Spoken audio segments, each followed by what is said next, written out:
ఈ శ్లోకానికి అర్థం ఏంటో తెలుసుకుందామండి. మనకి ముగ్గురు దయ కావాలి.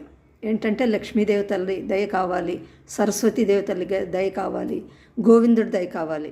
లక్ష్మీదేవి దయ ఎందుకు కావాలి మనకి? ఆవిడ మనకి సంపదలు ఇస్తుంది. సరస్వతీదేవి తల్లి మనకి నాలెడ్జ్ ఇస్తుంది. ఆమెను గోవిందుడు మనల్ని అన్నిటా రక్షించేవాడు, మనల్ని రక్షించేవాడు గోవిందుడు. కాబట్టి వీరి ముగ్గురు దయ కావాలి. ఇవన్నీ మన చేతిలో ఈ దేవతలు ఉంటారని అనుకుంటున్నాం. కాబట్టి మనం అగ్రం అంటే ఏంటి? చివరి భాగం అనమాట. మన చేతుల యొక్క చివరి భాగంలో లక్ష్మీదేవి ఉంటుందంట. మధ్యలో మన చేతుల మధ్యలో సరస్వతీదేవి తల్లి. అంటే చేతులు ఎక్కడైతే స్టార్ట్ అవుతాయో అక్కడ షోల్డర్స్ దగ్గర అక్కడ గోవిందుడు ఉంటాడు అని అనుకుంటూ ఒకసారి చేతులు చాచి మనం ఈ కరాగ్రే అనేది చదివి రెండు చేతుల్ని రబ్ చేస్తూ మన మొహానికి